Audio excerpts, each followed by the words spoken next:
Hey guys, Rebel Engine 95, recording live from a Low County prison cell. Yeah, it's officially that time of year where I'm wearing a hoodie again. But, you know what's not getting any colder is this matchup. I did not have that planned, by the way. Yeah, so this is going to be Kane from the WWE, wrestling, I guess, if you want to give it a media. Actually, you know what? No, WWE would be the company, I guess. And Dabi from My Hero Academia. This is the second for those keeping track. This is the second WWE My Hero Academia fight I've ever done,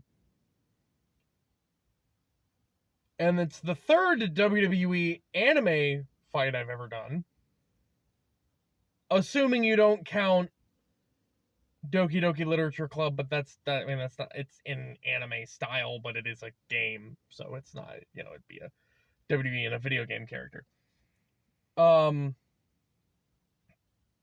And also, for anyone keeping track, the wrestlers always win when I've been doing this. And it's not, I mean, you could say, well, it's your, that's you saying that. Like, this is just the opinion you're giving, but you're choosing which, well, like, again, let me go into this real quick. So, one of the things I've noticed when I do wrestling fights, because this is really just fun for me as a wrestling fan, but it's also, like interesting, because it's fun for me because I get to like chew the, and really go through things and like, again, consider things in a way that in most death battle kind of matchups aren't something to be considered. But in most cases, right, if the wrestler in question has faced off against a number of individual, any one of certain individuals, like The Undertaker, John Cena, Kane is one of them, for example. By power scaling, they're basically, they are superhuman, right? That doesn't mean that they have all these abilities like The Undertaker does, but it means that they're capable of, surviving against a person like that. Or in John Cena's case, they're capable of taking punches from a guy who can stop a, several ton boulder from rolling down a hill. And even in the AJ Styles versus, what was his real name? That's something? Mikey from Tokyo Revengers. I should link all these fights, to be honest. But even in that, where I kind of scaled both of them down and said, like, I'm not gonna scale AJ to, like, I'm not going to scale him to the superhuman feats of the opponents he's faced, but I am going to, like, take, like, kayfabe into consideration. But, like, even in that, there's a discrepancy, right?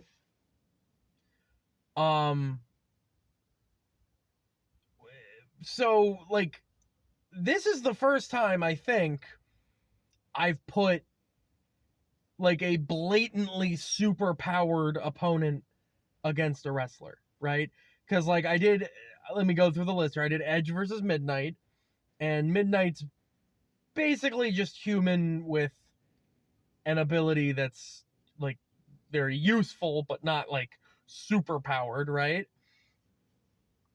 Then I did the AJ versus Mikey fight, which is actually two like, just, like, abnormally strong people. Then I did the Matt Hardy versus Monica, which went completely off the rails because both of these characters are canonically not even really people, you know? So, like, that was wherever that was all over the place.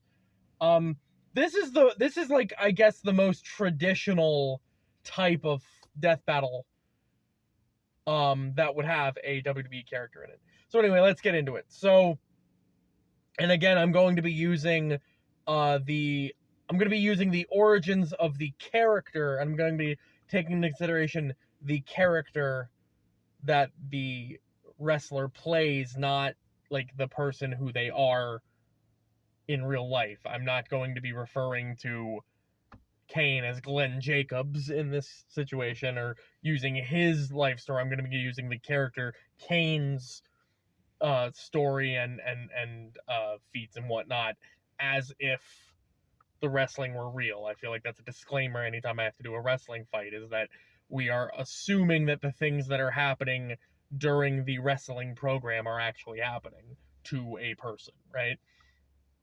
So, Kane is the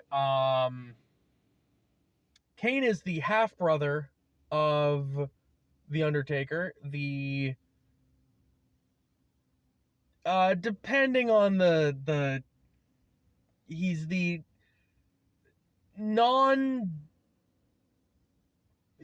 I believe he's the biological father of Kane.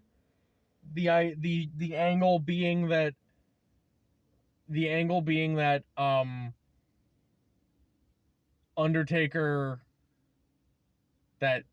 Undertaker's mother cheated on her husband with Paul Bearer, and that's why Kane exists. But he's the younger half brother of the Undertaker, and like his brother, has many superhuman abilities, and is sort of based in. He has a sort of demonic background. He's considered to be, he's called himself the devil's favorite demon before, and the Undertaker has this, supernatural, demonic, descendant of hell kind of thing going, but there's not a lot of explanation as to where the supernatural aspect of Kane's abilities come from.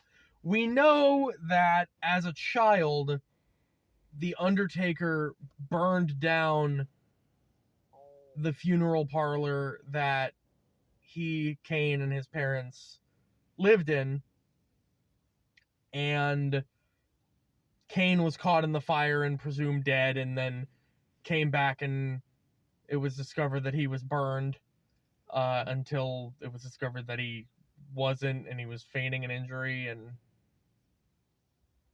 his entire life he kind of went around like acting like he was burned, even though he has also been burned. But yeah, so the only media that has to do with Kane's actual background as a demon is, and I believe, a WWE comic where they give an origin story of the Undertaker being a literal prince of hell, and Kane being created in a demonic ritual to be essentially, not exactly a clone, but essentially a clone of the Undertaker, to combat him. But that's vastly different from the story that we have in the WWE, but it's also like explicitly non-canon. So we're just kind of taking under assumption that Kane has some supernatural abilities. One of these abilities seems to be pyrokinetic. Seems to be his ability to just summon fire from wherever, whether it be in a kitchen, whether it be at a grill, whether it be at ringside, making fire come out of closed metal, solid metal turnbuckles, making it come out of the ramp that he walks down to get to the ring. He seems to be at least partially pyrokinetic and can seemingly make fire come from pretty much anywhere, but also make, like, sort of control fire that's, like, man-made, you know? Like, again, anytime he's at a heat source, but he can also just make it shoot out of the turnbuckle. I know in the actual business it's because they wire the turnbuckles to do it, but, you know, we're assuming that it's a regular ring. So, yeah, he can presumably make pillars of fire just come out of anywhere, but he can't, like, shoot fire from his hands or anything. As a matter of fact, he's been shot by fire and set on fire several times and never seems to have any lasting damage from it. So there's probably some amount of flame resistance. He probably has some amount of flame resistance. The other thing that he's adopted from his brother is his superhuman strength and durability. This is a guy who has ripped the steel door off of a Hell in a Cell. He's punched through solid glass. He's basically a slasher villain, which is, apropos because, Glenn Jacobs has played a slasher villain. He's but he's also survived being in a car, like in a limo that crashed into a truck. He's survived I was gonna say he survived being buried alive, but no, that was the Undertaker. He buried the Undertaker alive. Yeah, I mean, the guy's had pretty much everything done to him, and he's even just shaken off, like, damage that would, be enough to pin a normal opponent, and he does the famous sit-up, which basically shows that he's more, not just, like, durable, he can, like, it's like a willfulness. He can make him, he doesn't just, like, kick out, he sits up after he gets hit by something, and he just gets back up. So it is kind of like probably some amount of pain tolerance and some amount of just huge, like, massive durability. Not nearly to the degree of his brother. Well, you can argue that his strength might be more than his brother. I believe that's been the thing that they've stated, is that he's definitely stronger than his brother, but he's not necessarily, I don't think his durability is necessarily more than his brother's. He's actually fought his brother on multiple different occasions. I think at WrestleMania he fought him 3 times, right? If I'm not mistaken. But he is also in other properties that were official WWE properties, like the Scooby-Doo thing, which is where I got the John Cena feat. He has wrestled and matched and chokeslammed a, actual demon, but, well, it wasn't an actual demon, but, like, a demonic bear. Like a giant demonic bear.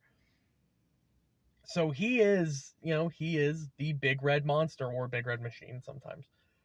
He genuinely, he's a freak of nature. He's, and he's just a monster. That's the only way to describe him. He's also incredibly sadistic, doing things like, tombstoning an old woman's, pile driving an old woman's head onto a steel ramp, trying to, setting people on fire, trying to throw a guy into a flaming dumpster, trying to electrocute that same guy's testicles with a car battery. The guy is just, there's no other way to put it. He is just a monster. But you could argue the same in a different sense for his opponent, Dabi. So Dabi is the older brother of Shoto and the eldest son. I believe is the eldest son. Is he the old?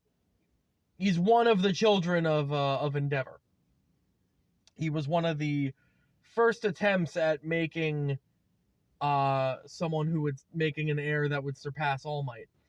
And he showed promise at first because his flames were actually hotter and more powerful than Endeavor's. What he lacked was mastery of them. He tried controlling them, but it didn't. He couldn't quite get. What would happen is he had actually adopted Endeavor's fire to a massive degree, but he didn't get his mother's cryokinesis like Endeavor wanted. He got her resistance to ice. So what happened was his flames would inevitably burn him, much like Endeavor's did. And, so Endeavor considered him a failure and told him to give up on the hero business. Then it turns out that he was presumed dead because he also ended up burning his house down. But turns out he didn't. And after all of the abuse and neglect from Endeavor, basically telling him, give up on your dreams and, let me have somebody else to take your place, and then being bastardized as being told that he shouldn't have been born and all of that, he became a villain. And turns out that fire kind of did him well, because while he was tremendously disfigured and burned, he also pretty much burned away all of his nerve endings, which gave him an almost absolute pain tolerance. Like, this guy has had his bones broken and just barely phased him. And over the years, that basically made it so that he could wield his flames without any sort of repercussion, even though he would eventually, like, if he were to use his flames at full power for a prolonged period of time, he would eventually kill himself. He just doesn't have a way to know it. He doesn't have, he doesn't feel any pain from it, so he is technically still burning himself. He just doesn't really, notice it. He can do all the same techniques that Endeavor does. He can do the Flash Fire Fist, he can do the Hell Spider, he can do all that Prominence Burst and all that, and it's actually more powerful than when Endeavor does it. And it's blue. It's very unfortunate that I don't think Blue Kane is the right opponent for this fight, because damn, Blue Kane's really cool. Anyway,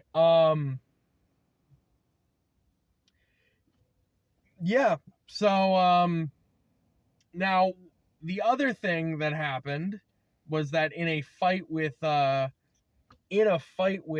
Shoto, he ended up realizing, basically as like a survival adaptation of his quirk, that he could actually use his mother's cryokinesis. He didn't have the same he didn't have the same proficiency with it as Shoto did, but it was basically enough to stop his body from overheating and basically rejuvenate him so that he could keep fighting. Which was the intent behind making Shoto, was the fact that he could balance out Endeavor's quirk by cooling himself down. And he was able to replicate Shoto's signature attack of, I don't remember its name, but where he fuses the ice and the fire together. So, yeah, very, very powerful, top tier level My Hero Academia character for sure. But getting into this fight here, this is probably I would say this is the closest wrestling fight that I've done so far. Because both of these characters have some degree of this, they have a lot of similarities in their power set. Like, they both have some degree of fire resistance. They both have some degree of they both have pyrokinesis. They're both, like, insanely tough because of their pain tolerance. Um, I would say Kane definitely has a strength advantage just due to his superhuman level of strength, right? His freakish strength that he has. Um, and yeah, I would definitely say that Dabi has better pyrokinesis, being able to outmatch Endeavor's fire output is certainly. As a matter of fact, actually, I forgot to in his fight with Endeavor, his body his powers overloading was said that it was going to cause an explosion that would be like 5 kilometers, that would be like 5 kilometers wide or something. So yeah, definitely a tremendous power output by this character. um I don't recall there being any. I wish I could. So the thing that makes me want to not immediately give this to Dabi, because that's where I'm leaning right now, is giving it to Dabi. The thing that makes me not want to immediately give it is that there is clearly some demonic, mystical persuasion behind Kane. Now, maybe it's just the pyrokinesis and the super strength and durability. Like, maybe that's where it is. That's all he got. But if there was, I'm trying to think if there were any, like, supernatural feats that Kane has accomplished, and I don't think there are. I think mostly that was the Undertaker that did anything supernatural, things like mind control or shooting lightning or you know um causing a blackout in the arena, or teleportation and all that. That's all the Undertaker, I believe, right? Kane, you could argue, has some sort of resistance to that, but yeah, I think he is just a super strong guy with fire powers, right? Plus the fact that, like, even though Kane also has pyrokinesis, his is relegated to, it's like environmental. He can't just make fire, like, he can't like shoot fire out of his hands or anything, right? He's like, I don't think it's limited to his environment, but he can only produce it from his environment, right? He cannot produce it like on his person, which Dabi can. Now, if I can make fire appear pretty much anywhere, is that really different from shooting it at somebody? Not really, but it is worth considering, and it does show the limits of Kane's pyrokinesis. And I would argue that like, Dabi doesn't really have a resistance to fire per se. It's just that he can't feel himself being burned, right? So he's faced off against other that but that's kind of the nail here, is not only is he a better pyrokinetic, Kane seems to be, if anything, way more resistant to fire than Dabi. So you'd think, like, okay, clearly Kane can just tank everything Dabi does, right? Even though it's like really, really super hot flame and he's a better pyrokinetic. But like, Dabi has fought other pyrokinetics, which should be his detriment, to be honest, right? Because if his main issue is overheating and, like, causing him to die, you'd think fighting another pyrokinetic would be like way worse for him, because now it's not only his own flames causing his body to overheat, but theirs. But that never really seemed to be an issue, and even when it was, he was able to discover his ice quirk and cool himself down.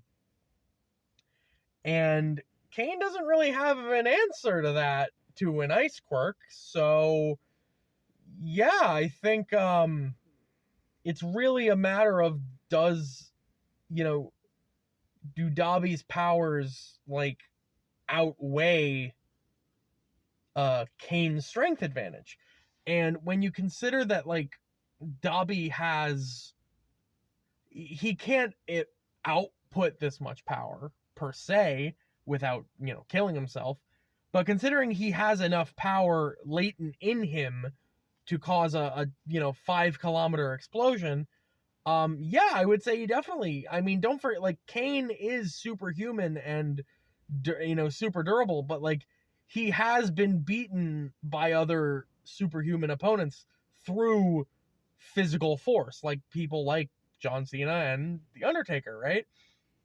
Um, The Undertaker may not have used as much, like, his supernatural abilities might not, you know, work on somebody like Kane, but he was still able to like physically outmatch Kane, even though Kane is supposed to be much stronger and much more durable than him.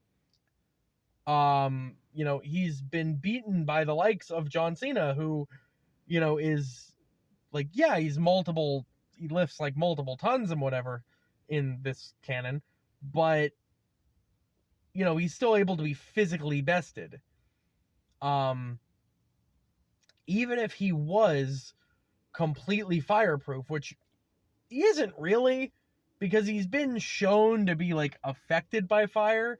Maybe it's, I don't think he has a pain, I don't think he has an immunity to pain. I think he just has a really high pain tolerance, so he still feels the pain from the fire, even if it doesn't damage him quite as much as it would. It's not a complete immunity. So at a hot enough temperature, he would be able to get hurt by Dabi, I would think. Not to mention, Dabi doesn't just use the fire. He also, like, you know, like many My Hero Academia characters, uses his quirk to enhance his physical abilities, right? He can, like, fly around and move at supersonic speeds using his flames and hit Kane superhumanly hard due to that. So, like, Kane is the wrong Kane is a type of opponent that Dabi would not want to fight. I would say that, right? Like, Dabi, this is not an easy fight for Dabi, but I do think inevitably Dabi is going to take it though. So anyway, wow, this is like probably my longest video. Verbal Engine 95. See ya.